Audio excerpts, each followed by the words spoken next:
You are walking down a crowded grocery store aisle, completely lost in thought, and you suddenly catch yourself whispering aloud about which decision to make next. Or perhaps you are pacing furiously in your living room before making a difficult phone call, rehearsing every single sentence into the empty space. Then, you notice someone staring at you, and an immediate wave of intense embarrassment washes over your entire body. Society has heavily conditioned us to view this behavior as a sign of instability, social isolation, or a fundamentally cracking mind. We have all experienced that sudden panic of being caught, quickly pretending we were just singing a song or clearing our throat to avoid judgment. But the reality of human psychology tells a remarkably different, far more empowering story about why you vocalize your internal world. Talking to yourself is not a glitch in your mental programming. It is actually a highly sophisticated mechanism that your brain uses to prevent a total system crash. Today, we are going to completely redefine the psychology of the externalized voice, exploring why some minds rely on this tool far more than others. To understand this, you have to realize that when you were a small child, language and thought were not two separate functions in your brain. Developmental psychologists observe that toddlers constantly narrate their actions because physical sound is the only operating system they have to navigate the world. As you matured, society demanded that you turn the volume down, forcing that voice inward until it became the silent stream of consciousness you know as your inner monologue. However, when your internal processor faces an overwhelming surge of data, stress, or complex emotion, it instinctively reverts to its most reliable survival tool. Your brain literally projects your thoughts into the physical world as sound, treating your voice like external RAM to free up cognitive space. This raises a fascinating question. Why do certain individuals require this external processing power so much more frequently than the average person? Psychological research reveals that there are three specific archetypes of people who constantly push their inner voice out into the physical world. The first archetype is what we can call the high-capacity processor, more commonly known by the exhausting title of the chronic overthinker. If you fall into this category, your mind does not naturally travel from point A to point B in a neat, orderly, linear fashion. Your brain operates like a massive supercomputer, rendering thousands of alternative scenarios, predicting every possible outcome, and mapping branching trees of logic. When you are trying to structure a complex creative project or juggle 5 massive deadlines, your internal workspace simply runs out of memory. Speaking out loud acts as a cognitive traffic controller, forcing your chaotic, branching thoughts to line up in a single, manageable auditory sequence. The second archetype relies on self-talk not for intellectual organization, but for a deeply profound emotional requirement: the echo-starved mind. Human beings are fundamentally wired by evolution to exist in tribes, requiring constant emotional mirroring and vocal feedback to feel a sense of safety. But we currently live in an era characterized by a silent epidemic of isolation, where you might spend entire days working from a quiet apartment with no meaningful interaction. When a highly social brain is starved of external validation for too long, it remarkably splits its own consciousness down the middle to survive the silence. One part of your mind becomes the vulnerable speaker, carrying the emotional weight, while the other part steps back to become the empathetic listener. When you sit in your empty kitchen and aggressively vent about an unfair situation, you are literally generating the physical sound waves your nervous system needs to feel validated. The third archetype belongs to the divergent navigator, encompassing individuals who navigate life with neurological differences, like ADHD or chronic anxiety disorders. For a standard brain, maintaining focus on a boring task is a matter of simple willpower. But for an ADHD brain, attention operates like a compass constantly spinning out of control.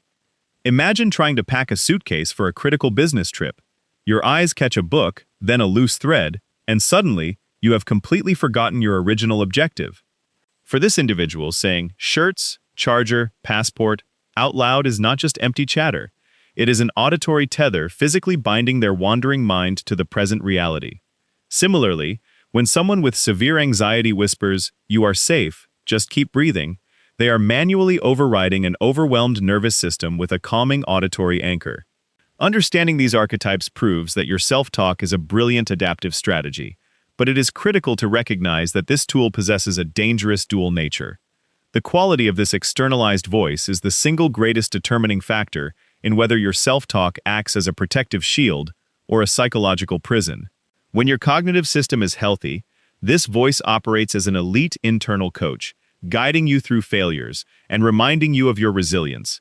But when you are exhausted, traumatized, or highly stressed, a dark neurological network called the default mode network hijacks the microphone. This is the moment your helpful internal coach tragically mutates into the most ruthless, unrelenting inner critic you could ever encounter. Let us examine the catastrophic difference in how these two voices process a single mistake, such as completely freezing up during a crucial presentation. A healthy inner voice assesses the behavior, objectively stating, "That was poorly prepared, but I can revise my notes and deliver a better performance next time." The corrupted inner critic bypasses the behavior entirely and launches a violent, targeted assault directly on your fundamental identity. It waits until you are lying in bed at night, staring at the ceiling, and it begins to whisper, "You are a complete fraud. Everyone knows you do not belong here, and you will always fail." The true horror of this state, which psychology terms rumination, is the inescapable repetition of this emotional abuse. You are effectively trapped in a locked room with an emotional abuser who possesses full access to every insecurity, regret, and fear you have ever harbored. Because this abuser lives inside your own neurology, you cannot walk away, you cannot block their number, and you cannot ask for external intervention. If you allow this rumination loop to run unchecked, it will systematically dismantle your self-esteem, drain your biological energy, and pave a direct path to severe depression. If you currently find yourself at the mercy of a hostile inner critic, the absolute worst strategy you can employ is attempting to silence the voice completely. Trying to forcefully stop your own internal monologue is as biologically impossible as trying to command your lungs to stop demanding oxygen. The psychological objective is never to destroy the microphone. The objective is to aggressively seize control of the broadcast and rewrite the script.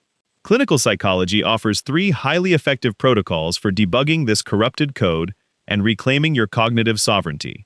The first strategy is the implementation of the director's lens, a technique rooted in the profound neurological impact of pronoun shifting. When you are consumed by panic and you repeatedly tell yourself, "I am terrified, I am going to ruin this," you are trapping yourself directly inside the emotional fire. To instantly extinguish this flame, you must completely eliminate the word "I" from your internal vocabulary during moments of high stress. Instead, address yourself in the second or third person, using your actual name. Why are you panicking right now? You have successfully navigated far worse storms than this. Neurological scans reveal that the simple act of hearing your own name instantly cools down the amygdala, the fear center of your brain. Your brain is tricked into processing the crisis as if it were happening to a close friend, creating the psychological distance necessary for logic to return. The second strategy is the next action override, which is designed to shatter the endless, paralyzing loop of negative rumination. It is entirely normal to occasionally blurt out an exasperated statement like, "My entire life is an absolute disaster right now." You do not need to forcibly suppress that human frustration, but you must establish an unbreakable internal law. A negative statement can never be the final punctuation mark. Whenever you catch yourself making a sweeping negative judgment, you must immediately force your brain to append an action-oriented directive to the end of the sentence. You change the broadcast from, "This is a disaster," to, "This is a disaster, so the very first thing I need to do is organize my workspace and send one email." This instructional framing forcibly yanks your brain out of the paralyzing grip of victimhood and drops it directly into the driver's seat of problem solving. The third and final protocol is the compassion audit, which confronts the dark asymmetry of how we treat ourselves versus how we treat others. Imagine the exact tone of voice you would use if your best friend called you weeping because they had just been rejected from their dream job. You would instinctively wrap them in grace, reminding them of their inherent worth, their past victories, and the beautiful opportunities that still await them. Yet, when you face a similar rejection, you unleash a barrage of verbal cruelty upon yourself that you would consider unforgivable if spoken to a stranger. The next time the vicious cycle of self-blame initiates, you must pause the simulation and subject your thoughts to the ultimate test. Ask yourself with brutal honesty, would I ever look my best friend in the eyes and speak these exact words to them? If the answer is no, Your internal system is actively violating the rules of engagement, and you must manually adjust your tone to match the empathy you give away so freely. You cannot reasonably expect the external world to offer you a gentle sanctuary while you continue to wage a merciless war inside your own mind. Vocalizing your internal world is not an indicator that you are losing your grip on reality. It is undeniable proof that your mind is actively fighting to maintain its balance. The ultimate metric of mental health is not whether or not you talk to yourself, but rather the destination that your internal voice is driving you toward. Is your externalized voice acting as a strategic ally, building a bridge over the chaos, or is it a relentless warden keeping you locked in the past? Take a moment to audit your auditory dashboard over the last week and share your findings in the comments below so we can see how many of us share this hidden architecture. If this exploration provided you with a new framework for understanding your own mind, share it with someone who is currently battling their own noisy internal landscape. Thank you for investing your most valuable asset, your attention, into this psychological deep dive today. Subscribe to this channel as we continue to map the unseen territories of human behavior and decode the complex machinery of the mind. Protect your peace, rewrite your internal code, and I will see you in the next analysis.